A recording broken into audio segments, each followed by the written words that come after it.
അനൂപ് അനൂപ് അന്ന് ശ്രദ്ധിക്കുക ഒരു ചാറ്റ അനൂപ് അന്ന് ചെയ്ത മണ്ടത്തരം എന്തായിരുന്നു അനൂപ്?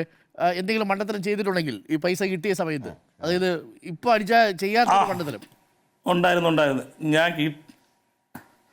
അത് കിട്ടിയ ഉടൻ തന്നെ ഞാൻ എല്ലാവരും അറിയിച്ചായിരുന്നു. അത് വലിയൊരു മണ്ടത്തനായിപ്പോയി. അതുകൊണ്ട് ഇപ്പോൾ ശത്രുക്കളും കൂടുതലാണ്. ഇപ്പോൾ നമ്മളെ കിട്ടിക്കഴിഞ്ഞാൽ ആരെയും അറിയിക്കാതെ ആദ്യം ഫാമിലി ആയിട്ട് ഇരുന്നൊന്നും എല്ലാം ചർച്ച ചെയ്തതിന് ശേഷം നമ്മൾ ഓരോന്ന് ചെയ്യുക. ചാടിക്കറി എല്ലാവരും അറിയിക്കരുത്. കാരണം നമുക്കിപ്പോൾ ആദ്യം ഇപ്പോൾ ഞാൻ ഒരു ഓട്ടോ ഡ്രൈവറായിരുന്നു, വലിയൊരു എമൗണ്ടാണ് കയ്യിൽ വന്നത്. അപ്പം നമുക്ക് പെട്ടെന്ന് ഒരു ഇത് വരും, എന്ത് ചെയ്യണം എന്നൊക്കെ ഉള്ള ഒരു ഇത് വരും. അത് ചേട്ടനും അതുകൊണ്ട് ചേട്ടൻ അതെല്ലാം നോക്കി. ചേട്ടൻ എന്നെക്കാട്ടി ഏജും കാര്യങ്ങളുള്ള ആളാണ്, ചേട്ടൻ അറിയായിരിക്കും. എന്തോ പറയുന്നു ചേട്ടൻ മാക്സിമം ചേട്ടൻ്റെ ഫാമിലി ആയിട്ട് ഇരുന്ന് നോക്കി എല്ലാം ചെയ്യുക. പറഞ്ഞോട്ടാ. അപ്പൊ പൊന്നച്ചേട്ടാ, അനൂപ് പറഞ്ഞത് കേട്ടല്ലോ. നമ്മളിത് 3 മാസം ആ പൈസ വേറെ കാര്യത്തിലൊന്നും മാറ്റാതെ നമുക്ക് ടാക്സ് ഒക്കെ എത്രയാണെന്ന് കണക്ക് കൂട്ടി കൃത്യം എത്ര പൈസ നമ്മുടെ കയ്യിൽ വരുന്നു എന്നുള്ളത് എടുത്ത് സാവകാശം ഒരു തീരുമാനം എടുക്കണമെന്നോ. അപ്പോൾ പൊന്നച്ചേട്ടൻ്റെ മനസ്സിലൊരു സ്വപ്നം ഉണ്ടാവുമല്ലോ.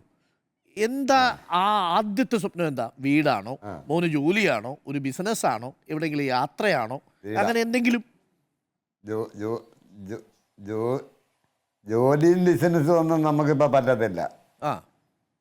നമ്മളത്ര വയസ്സായി. അതെ. നമുക്കിപ്പോൾ നമ്മുടെ വീട് ശരിയാക്കണം.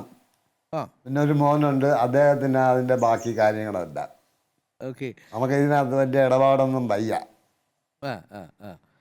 അത്യാവശ്യം അയാൾക്ക് വേണ്ടിയിട്ടുള്ള കാര്യങ്ങൾ അത്രേ ഉള്ളൂ. നമുക്ക് ഞങ്ങൾ 3 പേരുണ്ട്, ഞങ്ങൾക്ക് 3 പേർക്ക് സുഖമായിട്ട് ജീവിക്കണം, അത്ര മാത്രമേ ഉള്ളൂ. ജോലിയൊന്നും പിന്നെ താല്പര്യം ഇല്ല. ഈ സുഖമായി ജീവിക്കണം എന്ന് പറഞ്ഞല്ലോ പൊന്നച്ചേട്ടാ.